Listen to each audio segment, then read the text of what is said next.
नमस्कार। कैसे आप? बढ़िया होंगे, ऐसी आशा कर रहा हूँ मैं। आज संडे है और संडे को चूँकि मोटिवेशन होना चाहिए, ऐसा आप सभी का मानना है और मेरा भी मानना है कि संडे को ऐसा ही कुछ अभिप्रेरणात्मक होना चाहिए जो बूस्ट मिले आपको और आगे 6 दिन अच्छे से पढ़ सको। उन्हीं बातों को ध्यान में रखते हुए आज का ये छोटा सा सेशन करने जा रहा हूँ। देखो, होता क्या है कि जब भी हम पढ़ते हैं तो या फिर कोई भी काम करते हैं तो दरअसल असफलता के चांसेस बहुत ज़्यादा होते हैं और असफलता के यही चांसेस कहीं ना कहीं हमारा आत्मविश्वास भी डगमगाते हैं और एक प्रकार से निराशा हतोत्साहन की ओर हमें ले जाते हैं। तो आज का जो ये सेशन है, इसका मेरा उद्देश्य इतना है कि आपको ये बताना है कि आखिर सफलता के शत्रु कौन से हैं, कौन सी गलतियां हम करते हैं जो हमें सफलता से दूर रखती है। यह सेशन है आज का अपना। तो सेशन का अपन हेडिंग दे सकते हैं, सफलता के शत्रु कौन से हैं, एनिमी ऑफ सक्सेस। कौन सी ऐसी गलतियां होती हैं जो हमें सफलता से दूर रखती है। सबसे पहली गलती जो मुझे लगता है हम अभ्यर्थी करते हैं वो है दिखावा।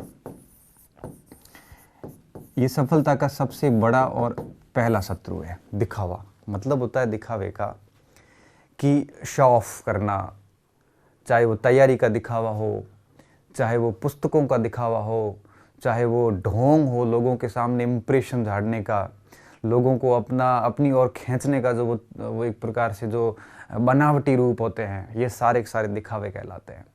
हम क्या करते हैं, जैसे हमारा फ्रेंड सर्किल है, उसमें अपना इम्प्रेस झाड़ने के लिए बोल देते हैं, मैं उसकी तैयारी कर रहा हूँ, इसकी कर रहा हूँ, मैंने ये पढ़ा है, मैंने वो पढ़ा है।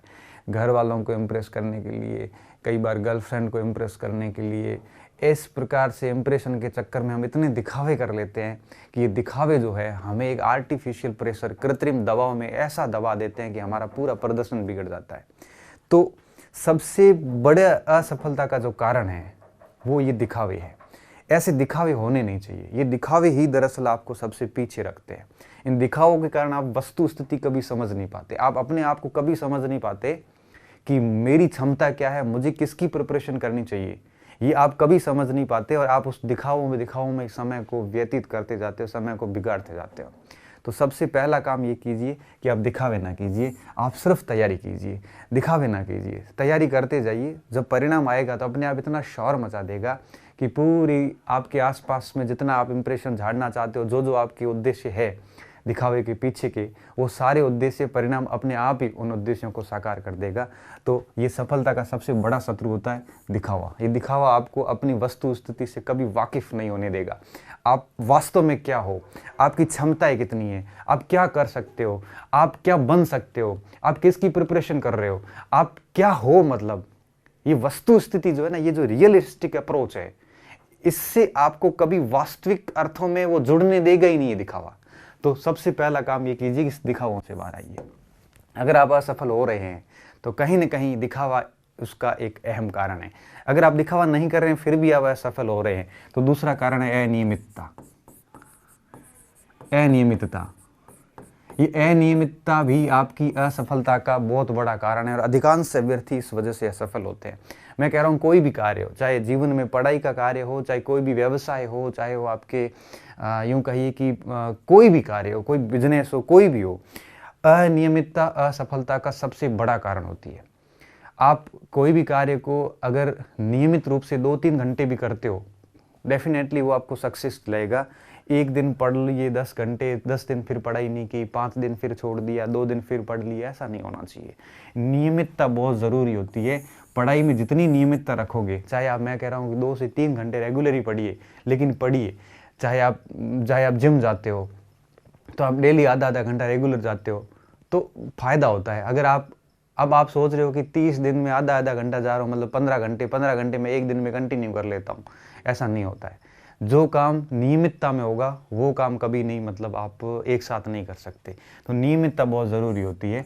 आपने महसूस किया होगा जैसे ही आपकी पढ़ाई छूटने के बाद में वापस उस पढ़ाई को फ्लो में आने में आपको करीबन 10 से 15 दिन लग जाते हैं। तो पढ़ाई जैसी नियमितता टूटती है, वापस उस नियमितता को बनाए रखने में या वापस उस फ्लो में आने में आपको 15-20 दिन आपके व्यय हो जाते हैं। इसलिए कह रहा हूँ कि स्टूडेंट आप जो है वो अपने काम में नियमितता ज़रूर रखें। और ये नियमितता जो है ये कब बनेगी? नियमितता तब बनेगी जब आप ये सोच के रखोगे कि अगर मेरी नियमितता टूट गई तो 15 दिन सीधा डिस्टर्बेंस है और आप दुनिया से पीछे रह जाते हो। इसलिए अगर आप फेल हो रहे हैं तो दिखावा एक कारण है, अगर आप दिखावे नहीं करते फिर भी फेल हो रहे हैं तो मतलब ये है कि आपकी नियमितता नहीं है, आप अनियमित हैं, बिल्कुल अनियमित रूप से काम कर रहे हैं। उसके बाद में सफलता का तीसरा सबसे बड़ा जो शत्रु है वो होता है आपके अस्त व्यस्त होना। अस्त व्यस्त का क्या मतलब है? अस्त व्यस्त का मतलब होता है प्लानिंग नहीं होना। अब किसी भी चीज़ की जब प्लानिंग नहीं होती है तो बिना प्लानिंग के कोई भी कार्य सक्सेस नहीं होता है। हम कहते हैं ना, वो एक कोट है ना कि एक व्यक्ति कार्य की अधिकता से नहीं दबता है, एक व्यक्ति कार्य के अस्त व्यस्त होने से दब जाता है। आपको पता ही नहीं आपको करना क्या है, सुबह उठ के क्या करना है, मॉर्निंग में क्या पढ़ना है, इवनिंग में क्या पढ़ना है, सप्ताह भर में क्या पढ़ना है, आगे 4 महीने की प्रिपरेशन कैसे करनी है। जब अस्त व्यस्त हो जाते हैं, जब कोई प्लानिंग नहीं होती है, नियोजन का पूरा अभाव होता है। अब प्लानिंग आपके पास नहीं है, नियोजन का मतलब अभाव है, तो ऐसी अस्त व्यस्तता जो है, और या यूँ कहिए कि आपका कोई निर्धारित लक्ष्य नहीं है, तो ये जो अस्त व्यस्त रहना, ये अस्त व्यस्त रहना भी आपकी असफलता का एक बहुत बड़ा कारण हो सकता है।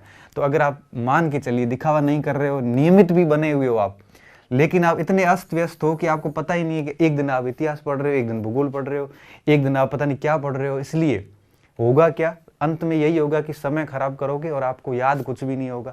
इसलिए कह रहा हूँ कि हमेशा नियोजन मतलब एक प्रकार से प्लानिंग के साथ काम कीजिए, प्रॉपर स्ट्रेटजी के साथ काम कीजिए। मैं जो पढ़ता था, मुझे आज भी याद है, मैंने काम कर रखा था कि 5-2 का रूल्स था मेरा। एक से 5-2 का क्या रूल्स था? 5 दिन पढ़ता था, जैसे मंडे से लेकर और फ्राइडे तक कंटिन्यू मेरी पढ़ाई होती थी, और सैटरडे और संडे 2 दिन, इन दो दिनों में इन 5 दिनों का रिवीजन होता था। तो ये मेरी प्लानिंग चलती थी कि सोमवार से लेकर शुक्रवार तक पूरा पढ़ूंगा और शनिवार रविवार रिवीजन करूंगा। जैसे ही अगला सप्ताह स्टार्ट होगा, मंडे से वापस स्टार्ट करूंगा, जहां शुक्रवार को छोड़ा था वहां से सोमवार को शुरू करूंगा और मैं शुक्रवार तक आऊंगा। शुक्रवार को फिर वापस पढ़ाई छोड़ के और सैटरडे और संडे को रिवीजन करूंगा पिछले दोनों सप्ताह का। जैसे तीसरा सप्ताह आएगा, जहां शुक्रवार को छोड़ा था वहां सोमवार से शुरू करूंगा और शुक्रवार तक आऊंगा।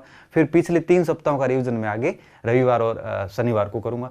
तो इससे क्या होता है, इस प्लानिंग से क्या होता था, मेरे परफेक्ट नियोजन हो जाता था और टारगेट आगे से आगे पूरे उस सप्ताह का सेट रहता था।